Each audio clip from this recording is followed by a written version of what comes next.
冰崎总是对杰夏有意见，他们俩根本就不是一个世界的。杰夏总说他是在富士山下长大的，心胸开阔，他特别喜欢热闹，家里常常客满。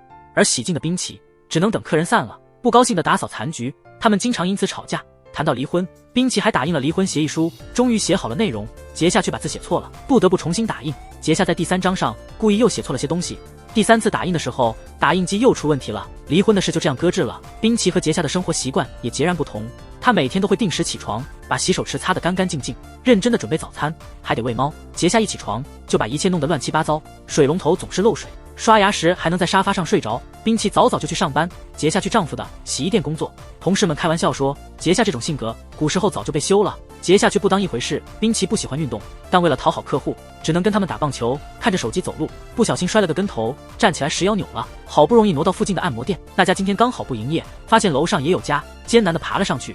店员告诉他这家是专为女性开的，看他情况严重，还是接待了他。按摩时店员才说，原来她是他曾经的女朋友。冰崎抬头一看，那女孩竟是他的旧爱，分开已经10个年头，重逢后话题满天飞。但因为店里还有其他客人，他们约好下次再聚，说要一起喝茶聊天。冰崎回家后打开了那个尘封10年的文件夹，里面全是跟前女友的合照。看着那些照片，冰崎陷入沉思。这时候杰夏突然回来了，冰崎连忙关闭了电脑。杰夏听说化妆能让丈夫更加疼爱，所以她决定化个妆，故意站在冰崎面前。杰夏没想到丈夫没任何反应，她指着窗外说今晚月亮特别圆，冰崎却不以为然，说月亮原本就是这样的。吃晚饭时杰夏提到她心情不好，冰崎却没注意到她究竟为何烦恼。杰夏提醒她图书馆的书快到期，不还的话要罚款了。她虽然气愤，但书没看完，还是洗了脸，决定去还书，冒着冷风赶往图书馆。第二天，冰崎联系了小野，他们在酒吧见面了。冰崎试探性地问她出来时有没有告诉男朋友，小野看穿了冰崎的心思，笑着说男友知道。而此时杰夏正忙着想让冰崎更加爱他，他去了冰崎奶奶的餐厅帮忙，准备带些食材回家。奶奶很喜欢这个孙媳妇，和她聊得很开心。奶奶跟杰夏说，男女的爱情观不同，女人一旦爱上男人会包容，男人却是爱上了就容易斤斤计较。这位已婚男士意外碰到了旧情人，便与他共进了晚餐。同时他的妻子在家第一次尝试做饭，突如其来的地震打断了平静。小野因为恐慌抱住了冰崎，他立刻保护了小野，而杰夏只能藏在家中的桌子下。地震过后，屋子里一片混乱。杰夏发现自己脚受了伤，身体的痛苦并不算什么，心灵的创伤才是对杰夏真正的伤害。地震发生时，冰崎并未想要去关心妻子，只是发了一条短信，关心着家里的植物。这可能是导致崩溃的最后一击。冰崎和小野回忆起他们认识杰夏时的情形，都是同一家公司的员工，杰夏负责前台工作。那年东京也发生了大地震，大家都遵循指令撤至安全地点。他们就这么开始聊天，好像永远聊不完，不知不觉来到了杰夏家，聊到了深夜，顺其自然地牵起了手，渐渐开始了恋情，后来结为夫妻。没有那些美好的恋爱记忆，他总觉得自己本可以有更好的选择。晚饭后，冰崎陪小野去便利店，在等候的时候，他看见了干洗店的顾客正和一位女孩调情，这才明白自己衣服上为何会有口红印记。冰崎走到楼下，发现杰夏又没关灯，开始抱怨。这时被客户叫住去修理自动售货机，修理工表示很羡慕他有老婆这件事。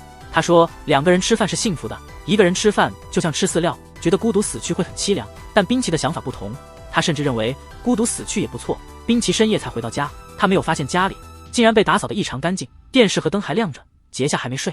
他开始指责杰夏，质问为什么衣服没收拾，为什么电视和灯没关。杰夏只是轻声回应第二天，冰崎一大早在街上遇到了小野，正想打招呼，却看到别的客人先上前，那人还给小野戴上了围巾。小野看到冰崎，介绍说那男人是她丈夫。冰崎有点尴尬，简短打招呼后快速离开。晚上回家，他发现家里的东西被收走了好多。杰夏告诉他自己把上次的离婚协议交到了政府。冰崎惊讶以为杰夏生气了，但杰夏却表示大概他一辈子都不会明白到底是为什么这个男人被妻子提出了离婚，他自始至终都不知道妻子到底是为什么提出离婚。冰崎还沾沾自喜，认为杰夏晚上会回来哭泣，但事实恰恰相反。杰夏决心已定，开始称呼他为冰崎先生。他告诉冰崎，告诉他搬家公司会来把东西打包送回老家，2只猫暂时寄养在冰崎这里。结局出乎他意料，冰崎默默看着杰夏离开，一拳击中球后不小心弄伤了自己的手。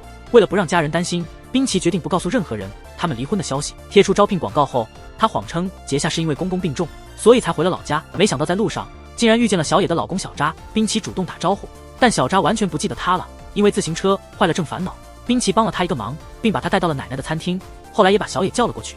利用小扎不在的时候，冰崎想多次告诉小野小扎的不良行为，但都被小野打断了。送走2人后，冰崎才想到忘了拿特产，在妻子不在时翻看那些旧物，提醒自己公公还在医院。在奶奶不注意时，冰淇只好说出真相：杰夏已经和他离婚，并回了娘家，公公生病只是个借口。家人的第一反应是，错的一定是冰淇，因为他们觉得杰夏是好女孩，让她一定要挽回杰夏。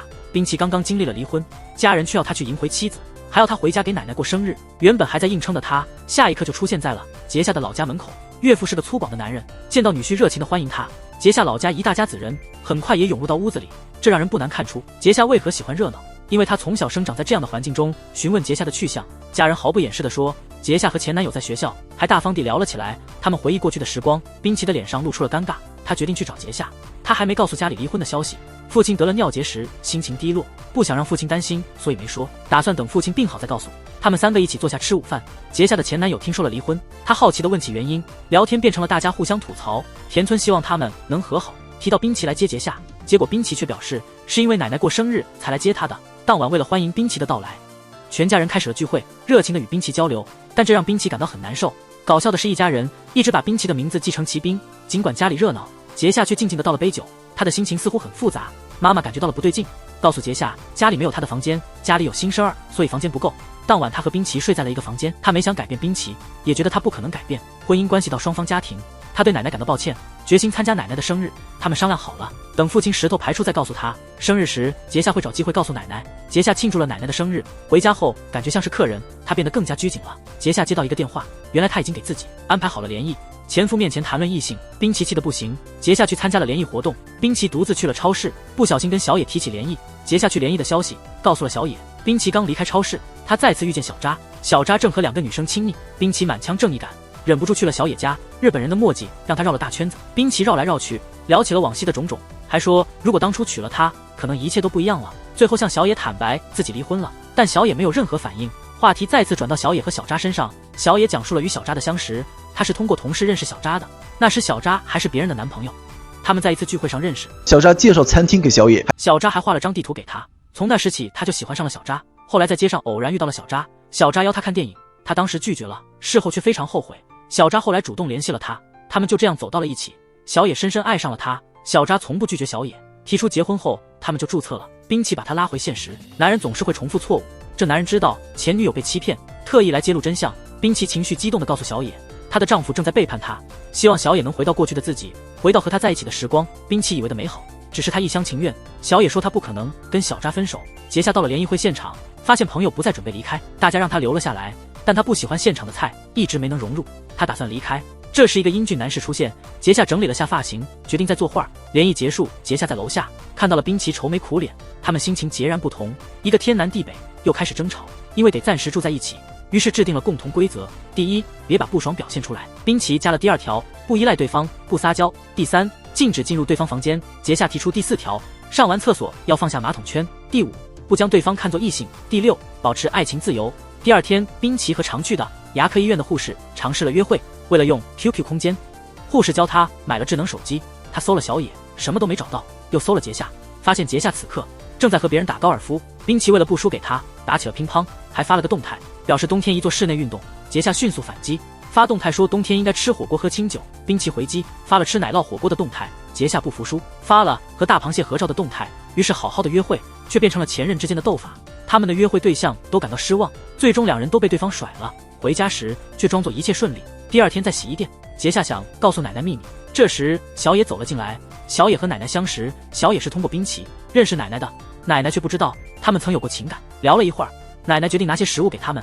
杰夏热情地邀请小野到家里等奶奶。冰淇在餐厅里偶然遇到了很受欢迎的小扎，想向他学习怎么才能受人喜爱，但是什么都没学成。准备离开时，结果不小心把腰给闪了。小扎还挺热心，帮着把他扶回家了。这样2对男女就碰面了。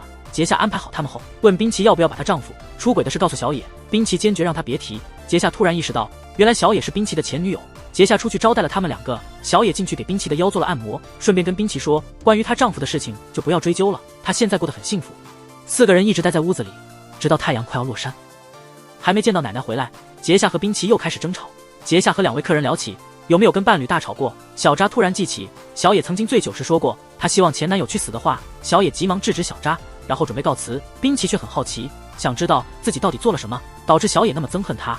小野于是坐下讲起了过去。前女友非常痛恨滨崎，趁着赶上话题，趁机讲述了原因。小野出身渔民家庭，从小就特别敬佩父亲，但有一次出海，父亲不幸被鲨鱼吞噬，他从此失去了依靠。一次在商场突然想起父亲，他躲进厕所哭个不停，正好商场播放了一首歌，歌名叫《古典》，他非常喜欢这首歌。后来他买了那张专辑，反复听了上千遍，甚至把主唱有希当成了自己的偶像。虽然明白自己不是天才，但依旧在努力。后来开始和一个男孩子交往，却没有透露自己的秘密。一天，他一遍又一遍地播放那张 CD， 想借这个机会告诉他关于父亲的事和自己的梦想。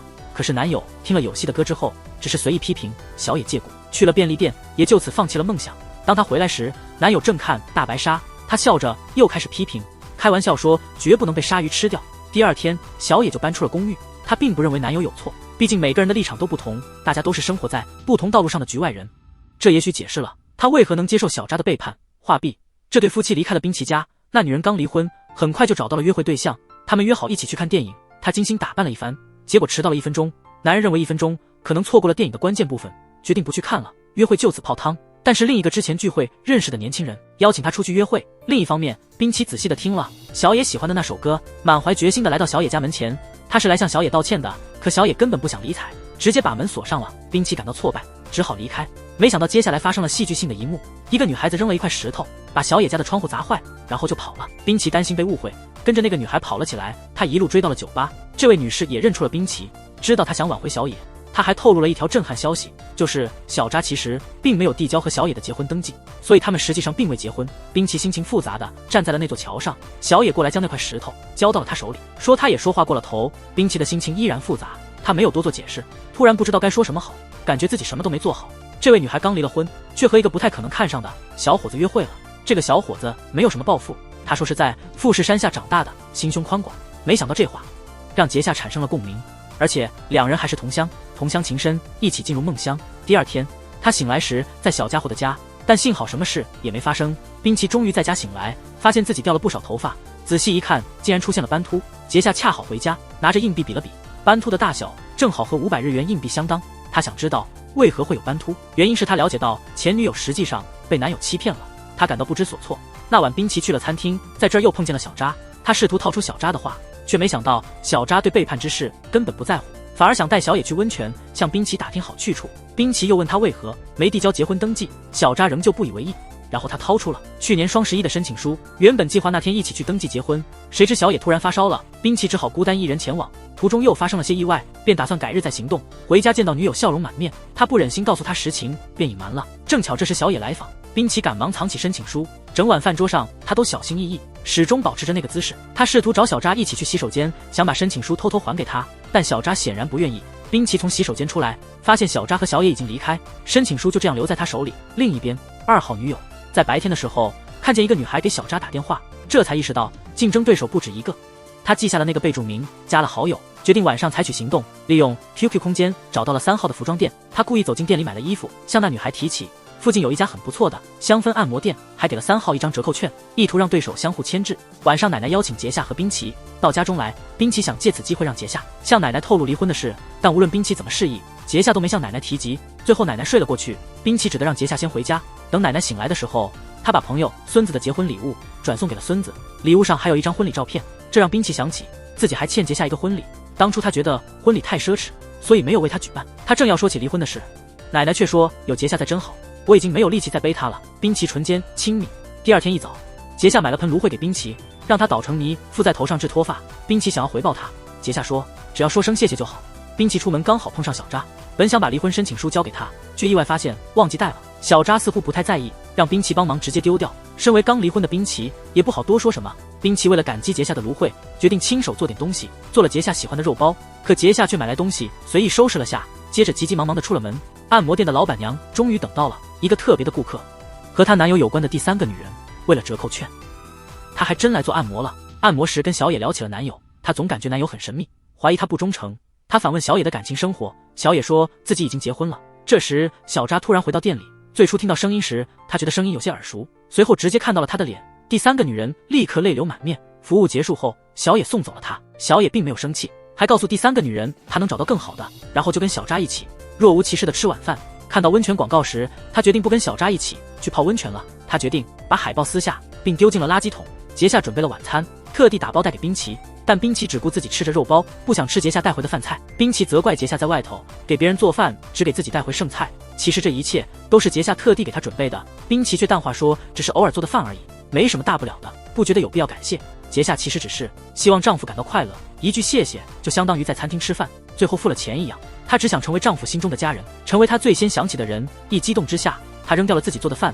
杰夏一边擦地一边讲述自己说喜欢一个人其实不易，却发现自己真的爱上了冰淇，总是下意识的将冰淇包含在自己的未来计划中。尽管觉得两人性格不太匹配，看着杰夏有些情绪失控，冰淇突然说出不如生个孩子吧。她并不讨厌孩子，她想要再婚，想和杰夏再生一个孩子，重建一个家。冰淇完全没理解杰夏的心意，所以杰夏仍然很生气。他把事情想得太简单了。杰夏痛心地发现，冰淇真正爱的不是他，而是他自己。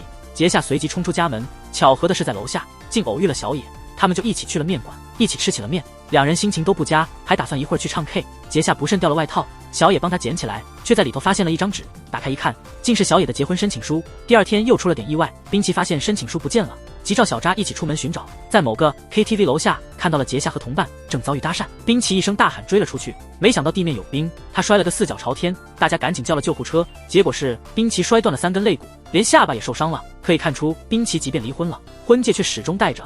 杰夏突然出现在病房，悄悄地把婚戒取走了。其实他一直还爱着杰夏，但俩人见面还是吵个不停。冰淇说他在反思过去，杰夏转过身说反思留给下一个人吧。不过冰淇发现包里多了2份布丁，原来是杰夏要和他一起吃的。后来他在餐厅遇见了小扎，俩人聊起了结婚申请书的事。这时候奶奶推荐了一个治疗骨折很好的温泉，建议他带杰夏去试试。当晚杰夏帮冰淇绑上了保护带，冰淇难得说了句谢谢，还邀请杰夏一起去温泉。杰夏把这当作离婚旅行，同意了这个邀请。正牌女友在楼下扔垃圾时碰到了个女孩，女孩看到小野就跑，小野捡起了她的帽子，两人心里有数却没说破。女人只说了句你真可怜，然后就走了。小野不在乎，他回到屋里也接受了和冰淇去温泉的建议，然后他拿出了父母的旧照片，看着父母当年的蜜月照，他们那时也是去泡温泉。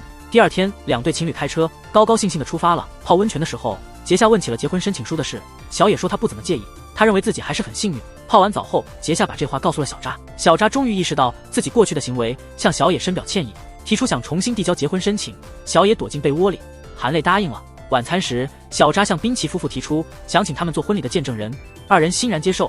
趁小扎外出时，冰淇询问小野是否能够原谅，小野说无论如何，他从未怀疑过小扎。第二天，小扎去了学校，因为决定结婚，他打算和2号彻底结束。2号女生气急了，丢掉了他的教具。之后，他去见了另一个女人，那就是1号女友，和小扎关系最久的人。他这次是来和他正式告别。1号将热茶洒在了小扎身上，同时小野的妹妹也来家里做客。妹妹看到父母当年的相片，开始讲述父母的故事。爸爸也曾是个花心男人，外面有很多情人，妈妈因此在家中常常哭泣。因为崇拜父亲，小野也倾向于喜欢渣男。他不愿和妈妈交流，是因为不想承认自己和妈妈相似。妹妹讽刺小野一番后，直接离开了，这让小野感到非常不安。此时小扎回到家中，他已经填好了申请书，但小野却以各种理由拒绝在申请书上签字。他注意到了小扎的烫伤，询问了烫伤的原因。小扎起初不肯说，最终还是说出了真相。他想要和小野认真相处，于是他去找了1号女友，结果被他泼了热茶。小野忍无可忍，斩钉截铁地说他不会和小扎结婚了。他意识到那并非他的本心，他其实早已心知肚明，身上残留的异味，甚至账单上的细节，他终于清醒了。记得小时候，妈妈带他去找他爸爸，却看到爸爸和别的女人在一起。回家路上，妈妈不停地流泪，抱怨婚姻的不幸，这让他很讨厌妈妈。所以他并不厌恶渣男，但最终他发现自己变得和妈妈一样，意识到自己也重蹈覆辙，会对丈夫进行指责，心生嫉妒。同样的，丑陋的哭泣，她无法忍受想象丈夫和别的女人在一起的场景，她不想带着恨意和厌恶和眼前的这个男人继续生活。小野最后一把抢过申请书，撕得支离破碎。小扎只能黯然离开屋子，无助地盯着手中的戒指发呆。此时1号女友打来了电话，这个渣男刚被女友拒绝了求婚，还挨了一个响亮的耳光，无处可去，只能找另一个女人。这次他们却坐在了快餐店里，望着窗外飘落的雪花。小扎开始讲述自己的过往，高中时候的事，他曾和一个同级的女生计划一起私奔，放学后他们扔下书包，拿上自己辛苦赚的钱，找了个车站一起逃跑，一起离开了那个地方。他曾憧憬着能和名叫朝见的女孩过着共同的生活，为此他不惜劳碌工作，可惜最终发现女孩只是在利用他，他只是想逃离家庭，只是和自己有染的老师小扎提出一旦成年就娶她，但那女孩却说她不会嫁给小扎，因为她对小扎没兴趣。他心里仍旧挂念着那位老师。最后他们被带回了学校，那位老师失去了工作，朝见也退学了。小扎始终想不通自己缺少了什么，所以效仿那位老师成了一名美术教师。他有时会想，如果他真的和朝见结了婚，也许他会感到幸福。讽刺的是，那女孩最后嫁给了一个和他同年纪的同学，并不是那位老师。另一方面，滨崎和杰夏准备作为见证人等着，就这样在客厅睡着了。因为没有保暖，两人都感冒了。滨崎及时熬了姜汤，病情有了很大的好转。上班途中又碰到了正在晨跑的小野，询问为何没有提交结婚申请。小野没解释就离开了。但当他回到家，发现杰夏的感冒变得更重了，烧到了39度，但干洗店不能停业，于是他们想出了另一个办法。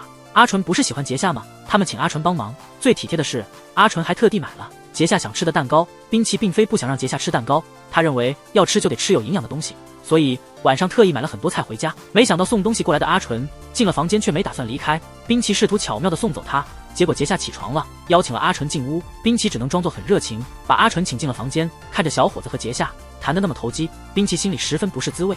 后来他们准备了火锅，三人围坐在桌子旁，阿纯激情洋溢地引导着话题，滨崎总是冷静地回应，但阿纯很棒，始终不见生气。杰夏对滨崎表示不满，阿纯却不停地称赞滨崎聪明，可杰夏的一句话让滨崎的自尊心受损。不过滨崎并没就此放弃辩论，虽然大家都赞他包的饺子好吃，他却自嘲说饺子像小虫，让大家一时间都提不起胃口。但归根结底，他还是没占上风。阿纯离开后，滨崎又回到了房间，他明显心里不舒服，但他嘴上却夸赞阿纯，觉得杰夏和阿纯挺配的。第二天，滨崎还是去上班了，阿纯因夜班没睡觉。杰夏得知后，让阿纯到他家，让他在自己的床上休息，自己则去洗澡了。真是巧合，滨崎的奶奶突然来访，他直接进了卧室，以为床上的是自己孙子，一看却尴尬了，只好悄悄退出去。这时杰夏刚好洗完澡出来，和奶奶撞了个满怀。杰夏还没来得及解释，奶奶就离开了。误会就这样越闹越大。滨崎本想试着和别人约会看看怎么样，但感觉完全不对劲。那位牙医妹子气呼呼地走了。滨崎恰好遇见了小扎和他的前女友，正义感爆棚的滨崎把小扎叫到一边，想帮他们解决问题。这个男人真能干，竟把前女友和现任男友请到自己家里，目的是想促成他们的和解。屋子里还有他的前妻呢。气氛开始时很紧张，大家都沉默不语。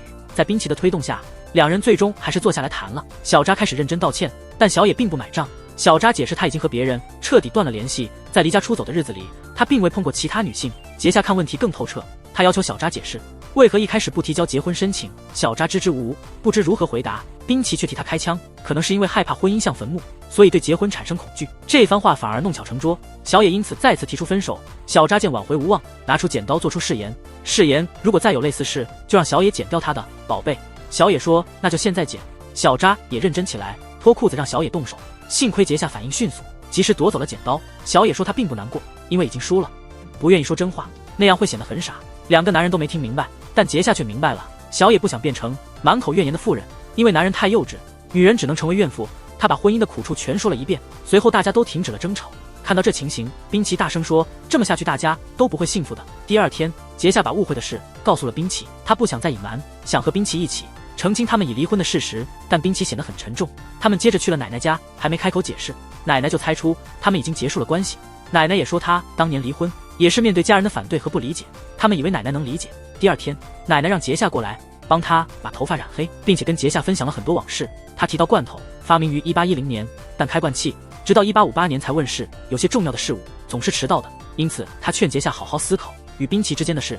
那晚滨崎回到家，他决定认真和滨崎讨论。所以说，无知有时候真的让人着急。洗衣店总部派人来帮忙支持干洗店，杰夏就不需要工作了，他打算好好生活，买了许多东西。在路上偶遇了小野，他们一起去餐厅聊起滨崎。滨崎有本笔记本，里面记录了他喜欢的动物排行，10年前的第1名是猩猩，但现在已经变了。他们一同走在街上，小野向杰夏坦白，他其实害怕樱花，但并没有特别的理由。这女人刚离婚，就让这个男人喜欢上了她。得知杰夏离婚的消息，他就拿出了结婚申请书。这个突如其来的行为让杰夏差点被口水呛到。滨崎看到后就转身跑了，正好碰到了小野，现在变成了双方视角。杰夏手持申请书，列举自己的缺点，想让阿纯退却。他站在樱花树下说，他最爱的就是樱花，而滨崎在另一边却说，他最烦的就是樱花。每到赏樱的时候，他总是走路都不抬头，因为他觉得樱花让人害怕。这点跟小野不谋而合，但是观点相同，真的能说明有缘分吗？显然并不尽然。杰夏最终还是拒绝了那个很会来事又阳光的阿纯。他说不会为了追求幸福而去强迫自己喜欢某人。滨崎那边讲了一个他曾经打架的故事，故事并没有什么意义，实际上只是为了给小野打气的。最后小野向他表示了感谢，两个人又一起去酒吧喝了一杯。那个晚上他觉得格外幸福。回家的路上他还自言自语说小野笑了，好久不见他笑了，这让想要改变的杰夏感到有点失落。但第二天杰夏还是很努力，他开始学习做家务，一大早就为滨崎准备了早餐，连洗手池都擦得一尘不染。意外的是，冰淇离家时，杰夏还站在窗边，温柔地叮嘱他路上要小心。杰夏真的改变了吗？或许他只是想让冰淇看到，他其实是能够改变的，也能努力变成他希望看到的那个样子。接着，他给冰淇写了封信，信里回忆了他们的共同时光，大意是，其实杰夏一直保持着对冰淇的喜欢，总是偷偷地观察他，对他做的饭和给的温暖都很感激，即使是枕着他的膝盖。但最终杰夏还是含泪将信撕毁了。他最后用了一支马克笔，在纸上只留下了简短的话。当冰淇回到家时，看到家里一尘不染，桌子上只有一张纸条，提醒他记得吃汉堡。就在冰淇感到困惑的时候，小扎突然来访，说要借宿几日。冰淇向前岳父坦白，自己已经离婚了，结果被岳父狠狠打了一拳。事实是这样的，杰夏最终决定放弃冰淇，整理完房间就悄然离去。恰巧无处可去的小扎就搬到了冰淇家，并且巧合的是，第二天岳父排出了结石，心情变得很好，所以他来东京找他们。一开始，冰淇不敢说出真相，就带岳父在天空树玩了一整天。岳父提起了很多关于女儿的事，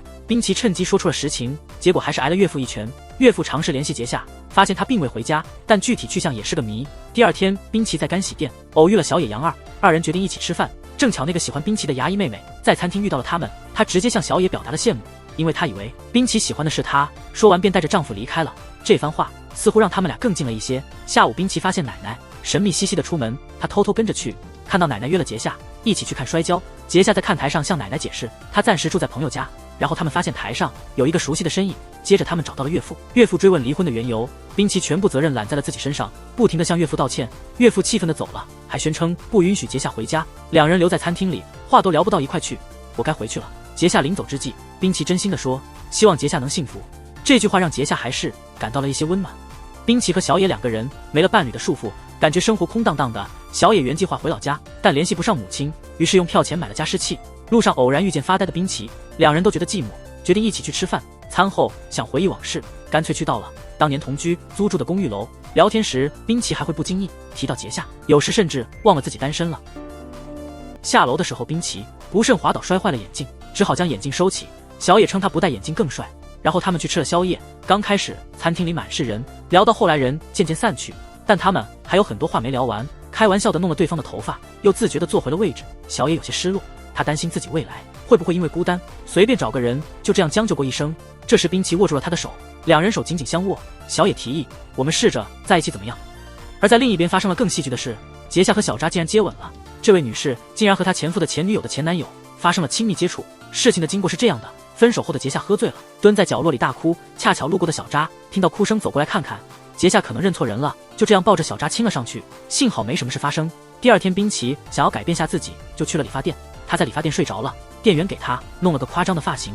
他回到自己的餐厅，结果被大家笑话。在这里，他又和杰夏吵了起来，大概是出于某种报复心理。第二天，冰淇约了小野一起去赛马场看比赛，他们之间似乎有点暧昧。冰淇建议买瓶红酒去小野家喝一杯，小野打算买点食材做晚餐，于是一起去了超市。冰淇回家的时候，小扎想要坦白亲吻杰夏的事，而内疚的冰淇支支吾吾，最终两人都说出了和各自前任发生的事。巧合的是，小野在超市碰到了正在购物的杰夏，杰夏向他坦白了亲吻小扎的事，小野有点尴尬地接受了道歉。结账时不经意间掏出了赛马的票，杰夏立刻察觉到了问题，小野有点不好意思，便约了杰夏到家里。但日本人通常比较犹豫，小野犹豫了许久也没说出口。杰夏不知道他们究竟发生了什么，匆忙地穿上拖鞋就跑出去，恰好遇到了也从门口跑出来的冰淇和小扎，四人都感到非常尴尬。于是两个男生抓住了女孩们的手，决定回家好好谈谈。关于这一大段故事，其实都是在为最后的揭晓做准备，所以我们直奔主题。四个人迟疑半天都不说心里的话。这时候杰夏忍不住了，他得知冰淇和小野去约会了，知道他们一起共进晚餐，一起去看了赛马。他还意识到冰淇和小野真的很匹配，冰淇刚好给小野带来稳重，不像自己经常迟到，小野也不会像自己一样做出失态的举动。这时小野说出了一番让人清醒的话，好像在为冰淇辩护。他问杰夏既然这么介意，为什么当时选择离婚？冰淇解释说是自己的问题，地震那天他没有关心杰夏，关心的却是花花草草。小野当责怪别人时，也终于认识到了自己犹豫不决的问题。于是小扎提议大家一起吃火锅，他说要感谢这次离婚，让大家把话都说开了，离婚比表面的夫妻关系要好，这才是最理想的离婚。他也对小野表示感谢，祝他下一次能拥有完美的婚姻。那天晚上大家吃完火锅各自散去，小野邀请冰淇周日看电影，他们约好在电影院门口见。结果冰淇在那儿等了很久，终于等到了小野。进电影院时，两人显得心情有些不对劲。这时画面给了验孕棒，一个特写镜头，前女友和冰淇约好看电影，结果他迟到了20多分钟，问他原因才知道，她怀了前男友的孩子，原本想开始新恋情的冰淇显得有点不知所措。心事重重的她在轮船上给自动售货机补充饮料时，因为想事情想得太久，竟然被轮船带走了。冰淇满脑子都是烦恼，到了晚上还是忍不了，给杰夏打了个电话，犹豫了一下，还是把事情说了，告诉他小野怀孕了。杰夏听了有点不高兴，他建议让冰淇当孩子的爸爸，反正你已经打算和他在一起了，这不是两全其美吗？冰淇听后也火了，他明白杰夏是因为他不想要孩子而故意挑刺，他承认当时那样说是不应该，也知道自己做错了，但那确实是他当时的真心话。如果现在因为孩子而和小野在一起，那岂不是对当初拒绝杰夏要孩子的决定造成了欺骗和伤害？杰夏不想听这些，直接挂了电话。第二天，杰夏决定开始新生活，他去了职介所找工作，但因为缺乏正式工作经验，职介所的人没有办法给他找到全职的工作，只能继续让他打零工。正当他不知所措时，杰夏突然看到女仆咖啡店招人的广告，因为薪水诱人，他决定尝试一下。结果因为年龄被嫌弃，没能成功得到工作。杰夏打算回家，这时候又遇到一个星探，他谎称是招人拍广告，结果拿出了一些不雅的东西。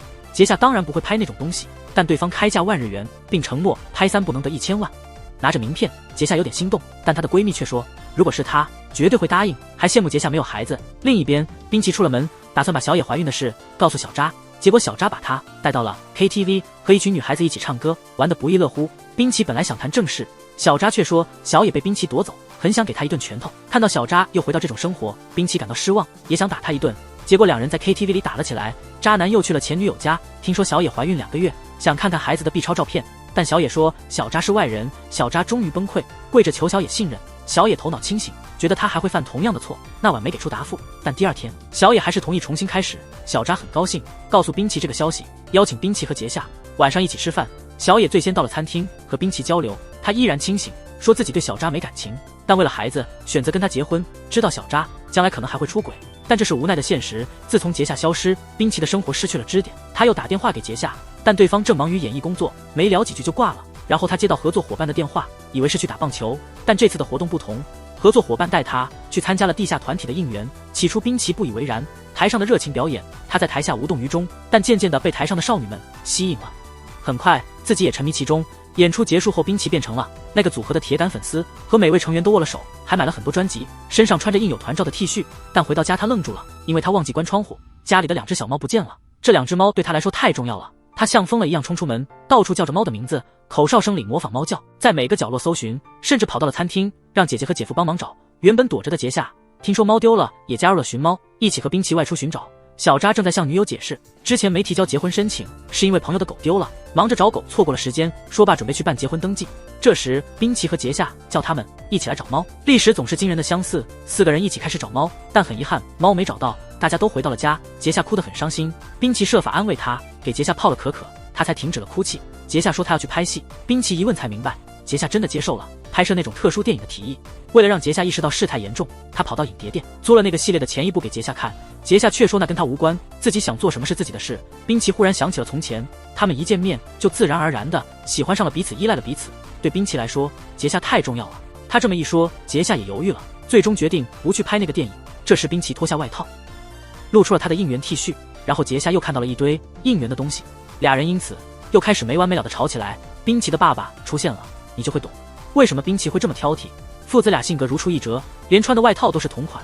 听说离婚的消息后，冰淇的爸爸很自责，他决心带着儿子亲自到亲家那边道歉。老爸开车带着一家人出发了，路上冰淇妈妈也加入了。妈妈和杰夏一样，随和的性格十分相像。然后两家人见面了，见了面，2位老爷子开始互相道歉，亲家母却很镇定，甚至说没什么大不了的，男人要是丢了还能再找。但男人们不愿接受分开。后来杰夏的家人们都回来了，冰淇家的人又被邀请参加聚会。冰淇爸爸和他一样，最初不太适应这种聚会，但被鼓励后很快就喜欢上了。冰淇家族太棒了。婆婆把杰夏叫到一旁，拿出一份离婚申请书，说自己也曾考虑过离婚，但亲情难以放弃。冰淇又被叫去唱歌，他突然发现2家的父母已经完全融合，整个家庭融为一体，让他感到无比温暖。他不由自主地对杰夏笑了，因为明天要上班，他打算搭末班车回东京。临走时看到父母又在争吵，而岳父母也总是因为小事争执。然后冰淇跟杰夏告别，独自一人启程了。没过多久，杰夏追上来了，他带着包跟冰淇一起走了，因为他心想可能这是最后一次能见到对方了，就为了送别冰淇，他也买了车票跟了进来。冬夜的气温格外低，冰淇让杰夏戴上了手套，杰夏拿出手套还给冰淇一只，但冰淇没接。这时杰夏突然找到冰淇家的钥匙，想要还给他，冰淇却2次没接住，杰夏就直接递给他了。冰淇似乎有话想说，但又犹豫了。就在这时，火车到站，滨崎步入了车厢，广播提醒即将发车。杰夏急忙把东西递给他。这对离婚的夫妻即将告别，前妻把东西给了前夫，但就在这时出现了转机。列车启动的一刹那，滨崎把杰夏拉进了车厢，然后一个声东击西，偷偷亲了杰夏一口。杰夏有点不知所措，坐在了滨崎的对面。滨崎先是笑了，杰夏也跟着笑。凌晨时分，他们给父母打电话，因为票钱不够了，所以决定走路回木黑川的家。母亲们透过电话看穿了一切，知道他们吵架总是没完没了，但他们彼此还是舍不得。那时两人就像地震发生时的情景，一路上话题不断，路上还有生活的小趣事，比如杰夏第一次做饭的场景，还有两人说梦话、一起睡觉的画面，还有当初一起去登记结婚的情景。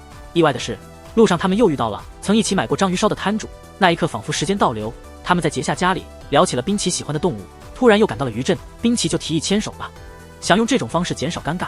杰夏也表示同意，于是两人第一次牵手。最后他们快到家了，滨崎紧握了杰夏的手，还帮他摘下了手套。回到家后，他们四处寻找，没想到发现两只小宠物，却突然发现两只小家伙竟然回了家。两人突然感情爆发，紧紧拥抱在一起哭泣。镜头转到小扎这里，她的孩子预产期是秋季，还是个小女孩，她非常紧张，因为这个世界上男性太多，她要好好保护女儿。滨崎像往常一样依旧吐槽妻子，说结婚像食物链，自己是鹿，妻子是虎，反正已经被老婆吃定了。